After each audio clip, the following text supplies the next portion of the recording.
बिस्मिल्लाहिर्रहमानिर्रहीम। Dear colleagues, मैं आपका दोस्त ज़फ़र अब्बास ख़ान हूँ।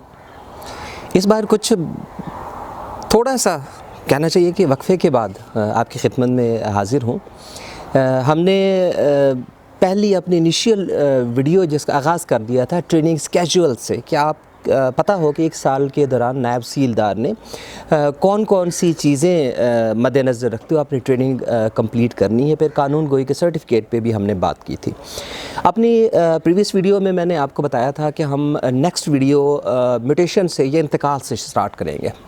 इसके लिए मैं आपको अर्ज़ कर दूं कि इंतकाल की दो तरीके हैं आजकल, दो मेथड्स हैं। एक तो आपका भी ट्रेडिशनल तरीके, कुछ ऐसे मौज़ा जात हैं जहाँ पे अभी कंप्यूटराइजेशन कंप्लीट नहीं हुई है और मैनुअल सिलसिला चल रहा है। पटवारी के पास इंतकाल दर्ज होता है, गिरदावर या कानून गो उस पर अपनी तस्दीक करता है और उसके बाद जब आप दौरा पे होते हैं तो बजलसा आम आपको इंतकाल पेश किया जाता है।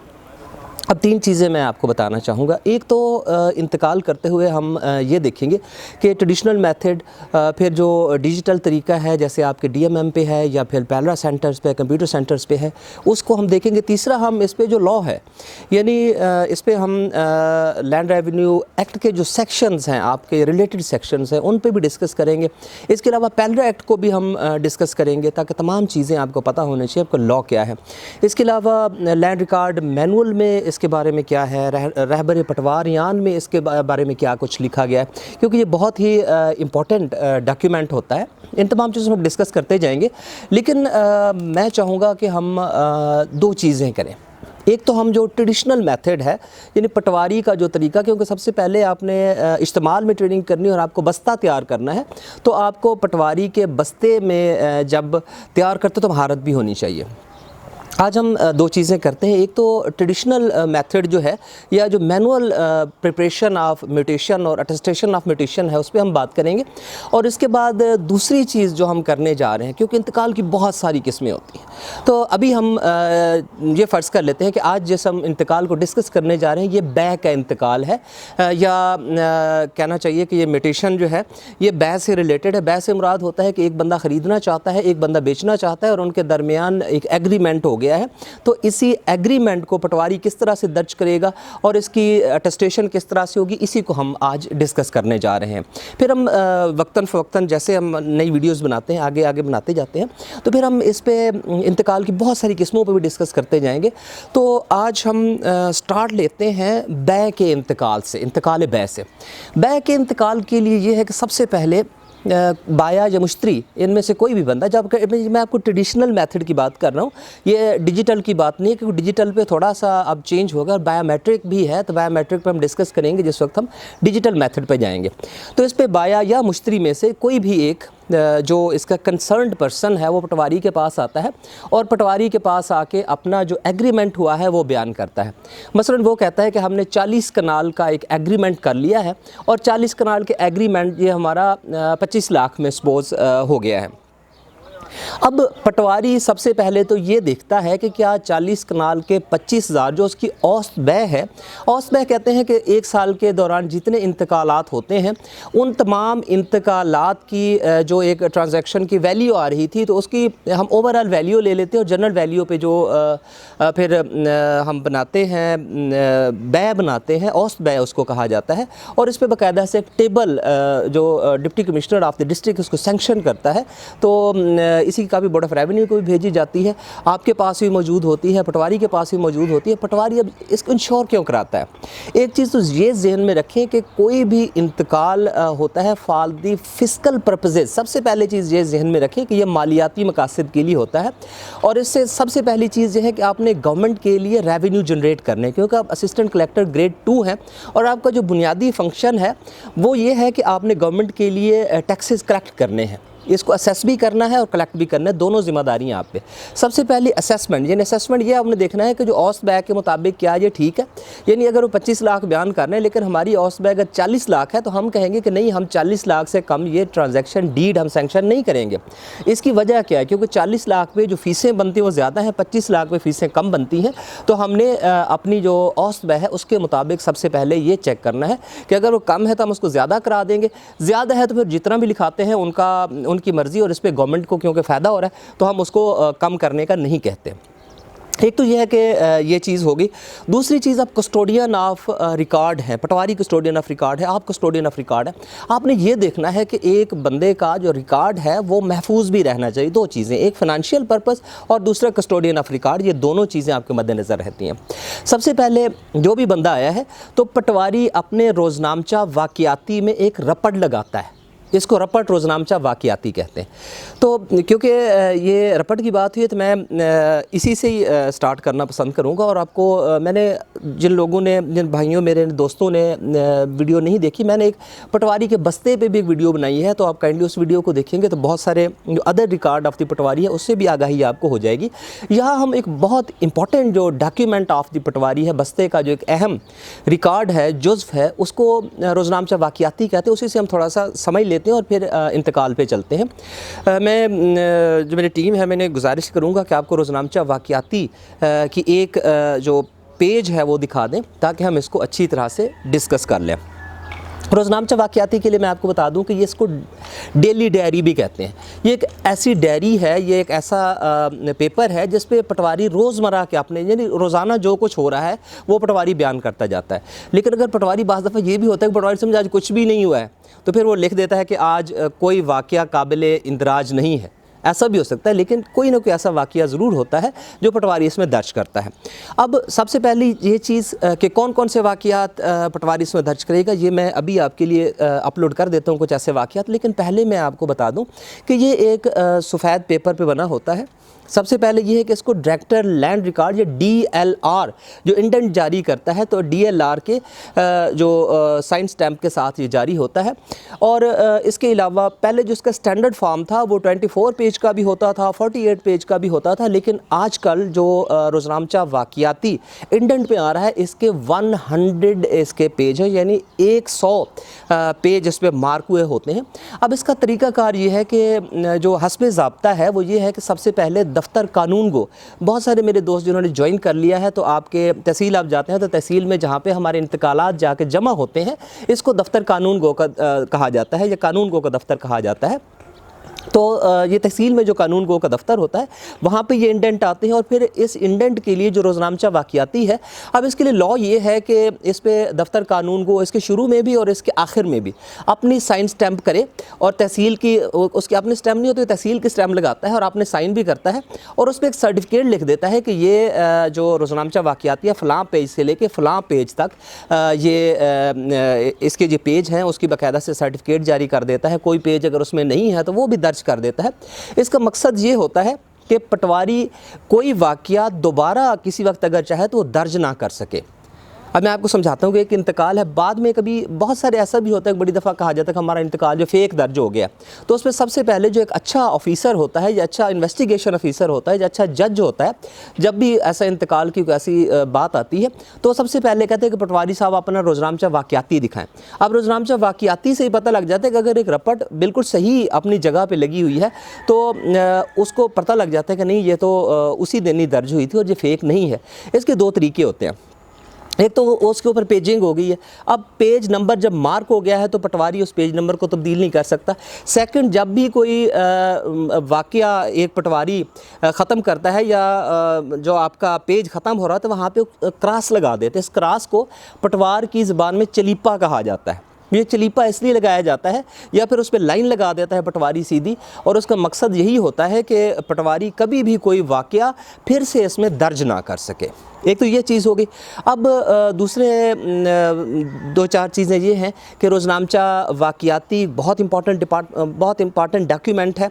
जब भी आप दौरे पे जाते हैं, जब भी आपको मौका देखने जाते हैं अपनी कानून गोई में, अपने सर्कल में, अपने रेवेन्यू सर्कल में, तो वहाँ पे पटवारी बाकायदा रपट लिखता है कि आज रेवेन्यू अफसर हल्का में तशरीफ़ लाए और ये काम किए गए, या आज बजलसा आम रेवेन्यू ऑफिसर हल्का तशरीफ़ लाए और ये इंतकालात जो है तस्दीक हुए, ये मुख्तलिफ जो भी आप काम करते हैं तो वो इसमें रपट लगाता है।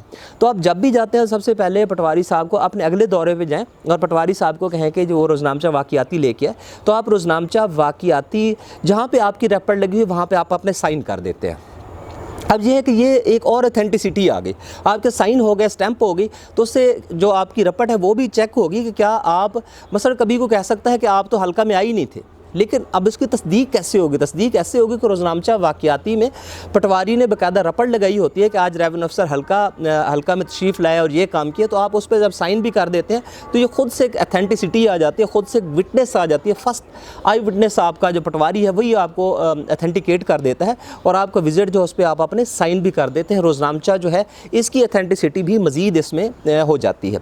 एक तो ये चीज़ है। इसी तरह से जो दफ्तर कानून गो है, इसके जो आपका दफ्तर उस कानून गोई का जो गिरदावर है या कानून गो है, वो भी वक्तन फ़क्तन जब पड़ताल कर रहा होता है, या आप बतौर रेवेन्यू ऑफिसर हल्का पड़ताल करते हैं या असिस्टेंट कमिश्नर पड़ताल करता है, तो ये तमाम लोग भी अपने दस्तखत करते जाते हैं और इस तरह से रोज़नामचा वाक़याती में बहुत सारे ऑफिसर्स के भी दस्तखत हो जाते हैं और ये एक बड़ा अथेंटिकेटेड एक डॉक्यूमेंट बन जाता है। और सबसे ज़्यादा जो जब लॉ प्रैक्टिस में या कोर्ट्स में ये चीज़ पेश की जाती है, सबसे ज़्यादा जो इंपॉर्टेंस दी जाती है वो रोज़नामचा वाक़याती को दी जाती है।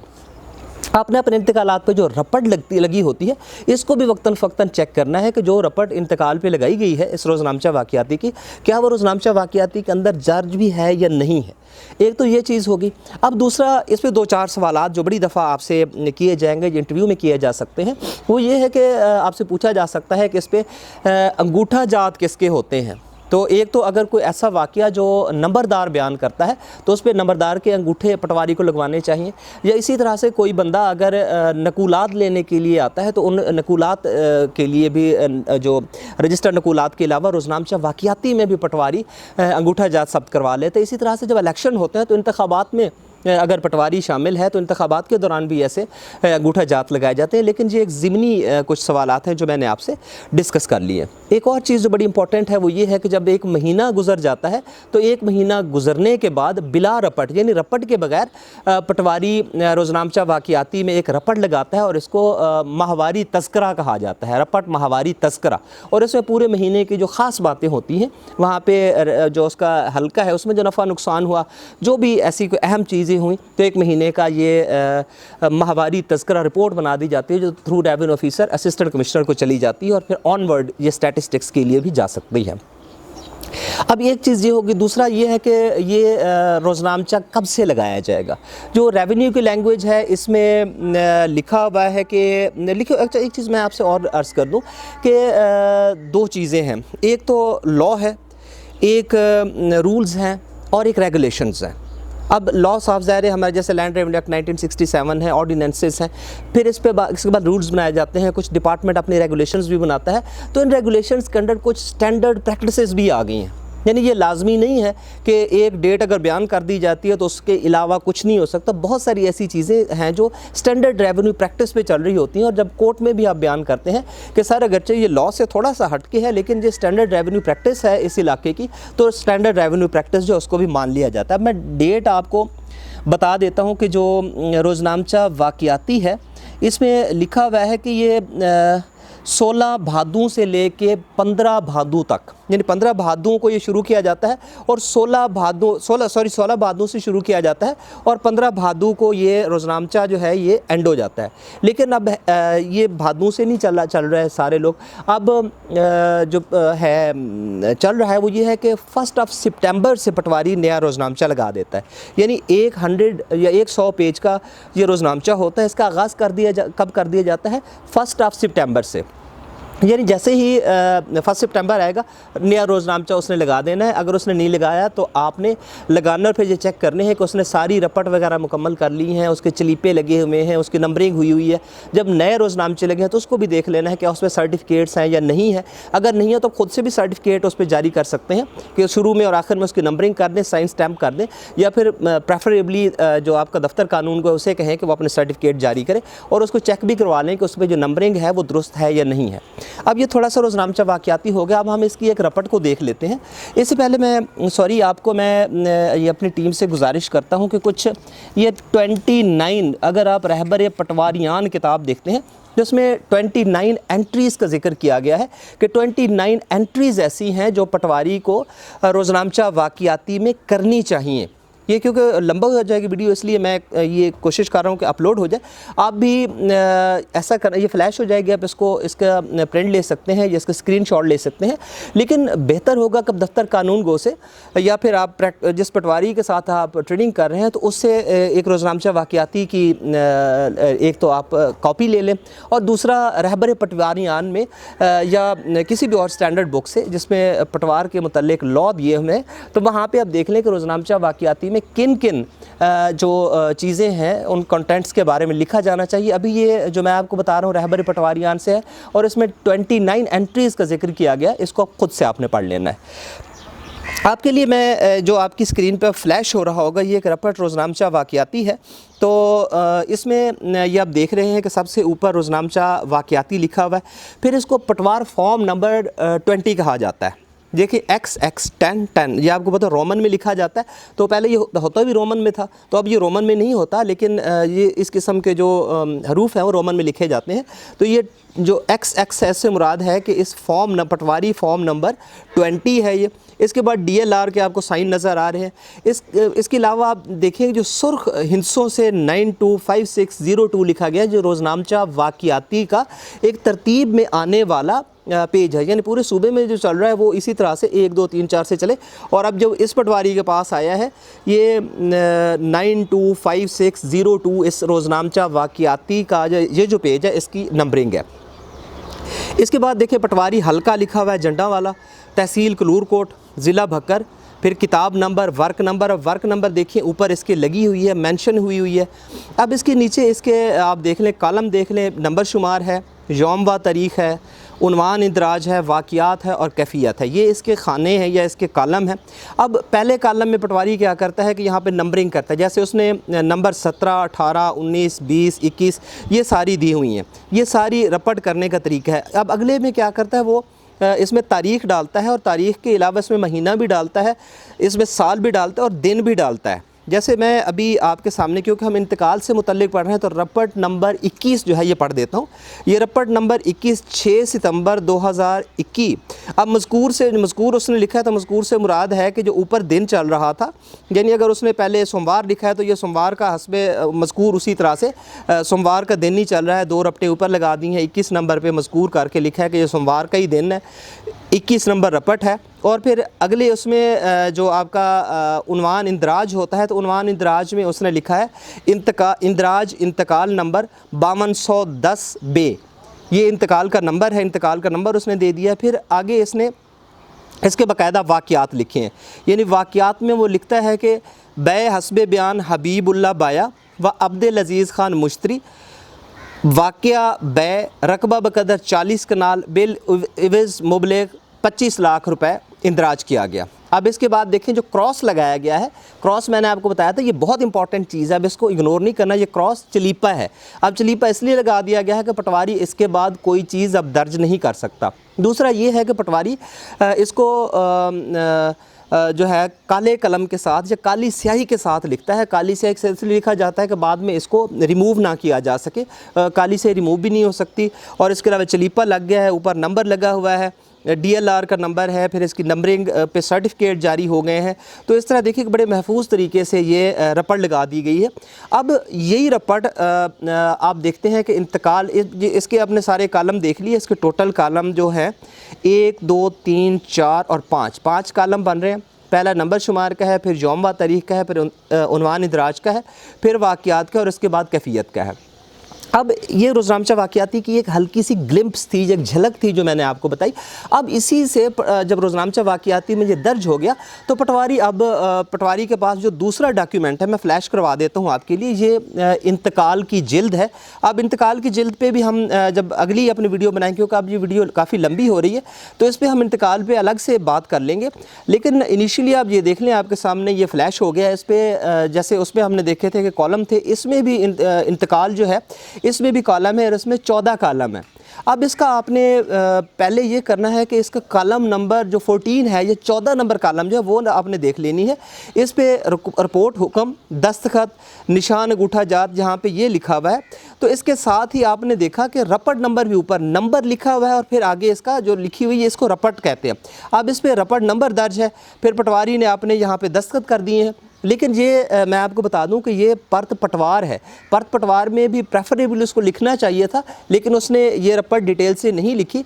जो परत सरकार होते हैं, 2 परत होते हैं क्योंकि इंतकाल के, एक परत सरकार होता है जो आपको आ जाता है और आप उस पर अपने हुक्म लिख के जमा करवा देते हैं दफ्तर कानून गो के पास, और एक जो पटवारी के पास रहता है, ये पटवारी के जिल्द की अभी मैंने जो आप कॉपी फ्लैश करवाई है, जो पटवारी की जिल्द की है, जो परत सरकार होगा जो आपके पास आता है और उस मुट्ठा लग के फिर दफ्तर कानून गो के पास जमा होता है, तो इसमें रपट रिप्रोड्यूस होती है।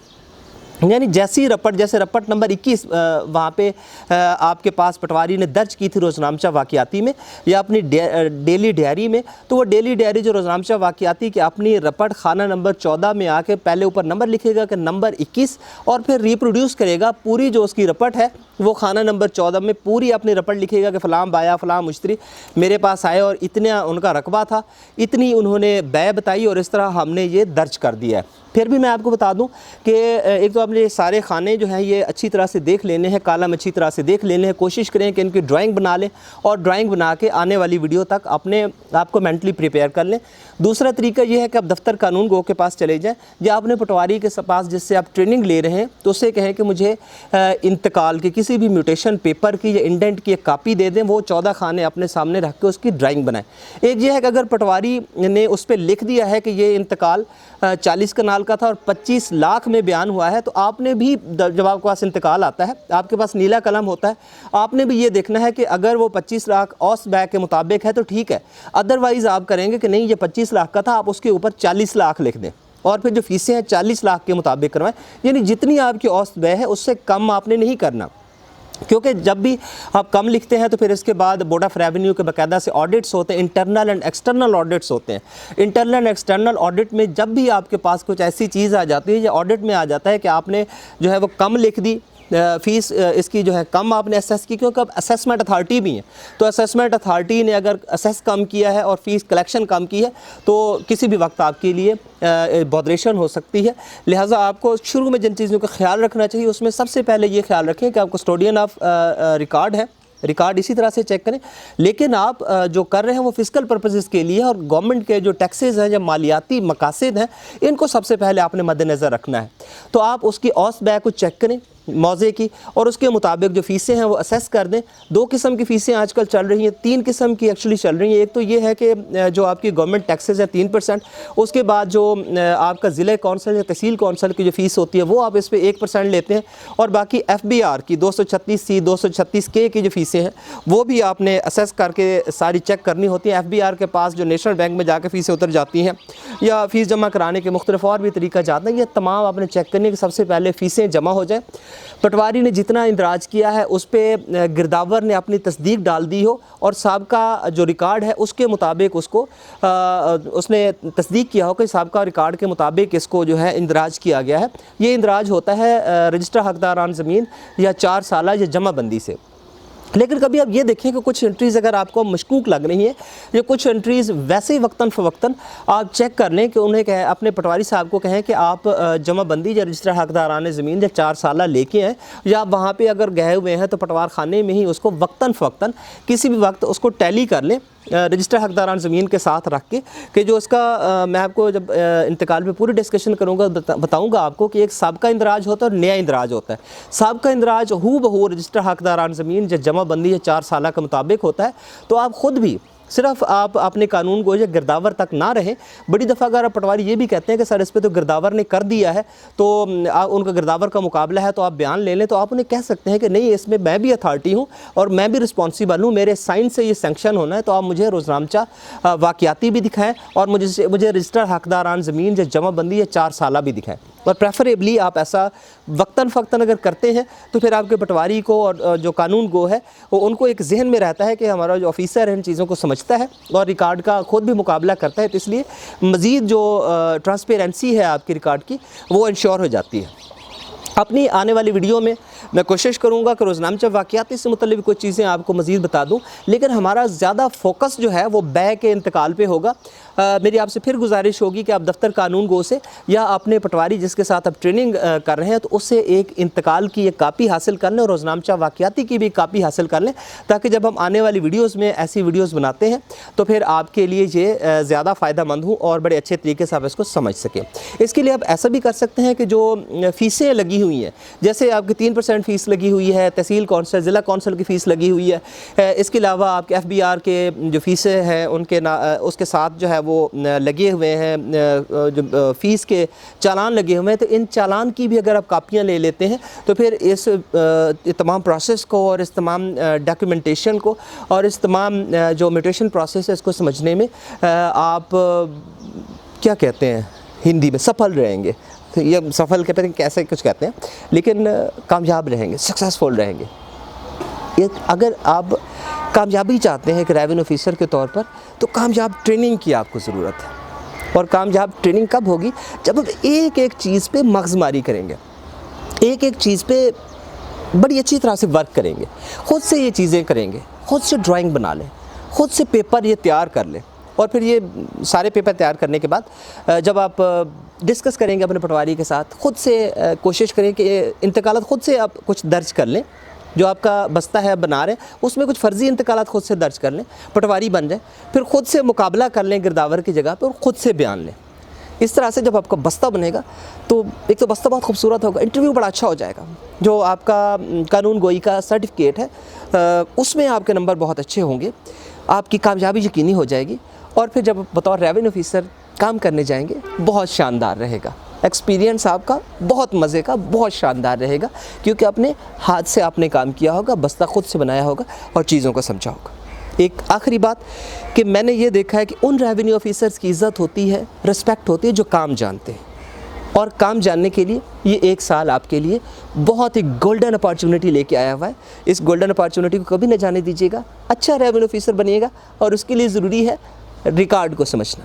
थोड़ा सा मुश्किल होगा, लेकिन जब आप समझने लग जाएंगे बहुत मज़े की चीज़ है और बहुत मज़े लेंगे। इंशाल्लाह मिलते हैं ऐसी बहुत सारी अच्छी अच्छी वीडियोज़ के साथ। अपना बहुत सारा ख्याल रखिएगा। Thank you very much. अल्लाह हाफ़िज़।